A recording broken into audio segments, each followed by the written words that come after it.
ನಮಸ್ಕಾರ ಎಲ್ರಿಗೂ, welcome back to my channel ಮನೆ ಮನೆ ಕೈ ರುಚಿ.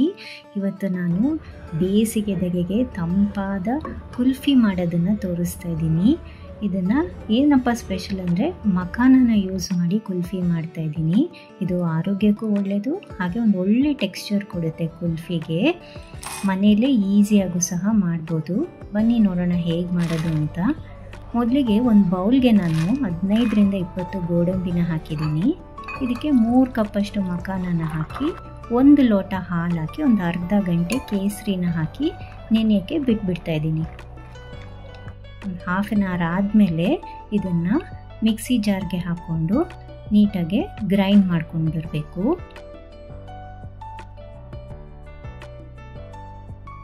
ನೋಡಿ, ಈಗ ಇದು ಗ್ರೈಂಡ್ ಮಾಡ್ತೀನಿ. ಈಗ ಈ ಥರ ಆಗಿದೆ. ಈಗ ಇದಕ್ಕೆ ನಾನು ಒಂದು 100 ಗ್ರಾಮ್ಸ್ ಅಷ್ಟು ಬಾದಾಮ್ ಪೌಡರ್ನ ಹಾಕಿ ಮಿಕ್ಸ್ ಮಾಡಿಕೊಂಡು ಕಾಯಕ್ಕೆ ಇಡ್ತಾ ಇದ್ದೀನಿ. ಇದನ್ನು ನಾನು ಸುಮಾರು ಒಂದು 5ರಿಂದ 8 ನಿಮಿಷ ತಿರುಗಿಸ್ಕೊಳ್ತಾ ಬಂದಿದ್ದೀನಿ. ಸ್ವಲ್ಪ ತಿಕ್ಕಾಗ್ತಾ ಬರುತ್ತೆ ಅದು. ನೋಡಿ, ಈ ರೀತಿ ಕುದಿಸ್ಕೋಬೇಕು. ಕೈ ಬಿಟ್ಟರೆ ತಳ ಹತ್ತೋ ಚಾನ್ಸಸ್ ಇರುತ್ತೆ. ನೋಡಿ, ಈ ಕನ್ಸಿಸ್ಟೆನ್ಸಿ ಬಂದಮೇಲೆ ಸ್ಟವ್ ಆಫ್ ಮಾಡಿ ಪೂರ್ತಿ ಕಂಪ್ಲೀಟಾಗಿ ಆರೋದಕ್ಕೆ ಬಿಟ್ಬಿಡಬೇಕು. ನೋಡಿ, ಈಗ ತಣ್ಣಗಾಗಿದೆ.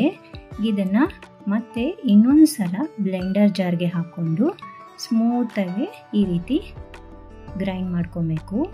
ಇದರಿಂದ ಕುಲ್ಫಿಗೆ ಒಂದು ಕ್ರೀಮಿ ಟೆಕ್ಸ್ಚರ್ ಬರುತ್ತೆ. ಈಗ ಇದನ್ನು ಯಾವುದಾದ್ರೂ ಶೇಪಿನ ಮೋಲ್ಡ್ ಒಳಗಡೆ ಈ ರೀತಿ ತುಂಬಿಸ್ಕೋಬೇಕು.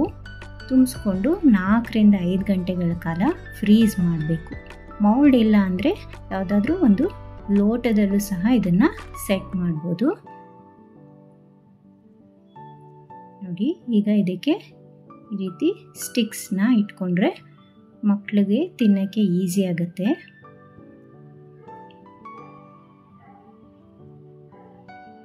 ಈಗ ಇದನ್ನು ಫ್ರೀಸ್ ಮಾಡೋಕ್ಕೆ ಬಿಟ್ಬಿಡೋಣ.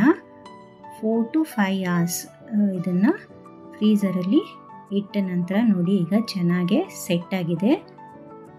ಈಗ ಡಿಮೋಲ್ಡ್ ಮಾಡ್ತಾ ಇದ್ದೀನಿ. ನೋಡ್ತಾ ಇರ್ಬೋದು ಎಷ್ಟು ಚೆನ್ನಾಗಿ ಬಂದಿದೆ ಕುಲ್ಫಿ ಅಂತ. ಕೆಲವೊಂದು ಸಲ ಇದು ಈಸಿಯಾಗಿ ಆಚೆ ಬರೋದಿಲ್ಲ. ಆಗ ಸ್ವಲ್ಪ ಬೆಚ್ಚಗಿರೋ ನೀರಲ್ಲಿ ಆ ಮೋಲ್ಡ್ನ ಒಂದ್ಸಲ ಅದ್ದಿ ತೆಗೆದ್ರೆ ಈಸಿಯಾಗಿ ಕುಲ್ಫಿ ಆಚೆ ಬರುತ್ತೆ. ಯಾವುದೇ ಕೆಮಿಕಲ್ ಹಾಕದೆ ಆರೋಗ್ಯಕರವಾಗಿ ಈ ಕುಲ್ಫಿನ ಈ ರೀತಿ ಮಾಡಿ ಮಕ್ಕಳಿಗೆ ಕೊಟ್ಟರೆ ಇಷ್ಟಪಟ್ಟು ತಿಂತಾರೆ. ದೊಡ್ಡವ್ರಿಗೂ ಸಹ ಇಷ್ಟ ಆಗುತ್ತೆ.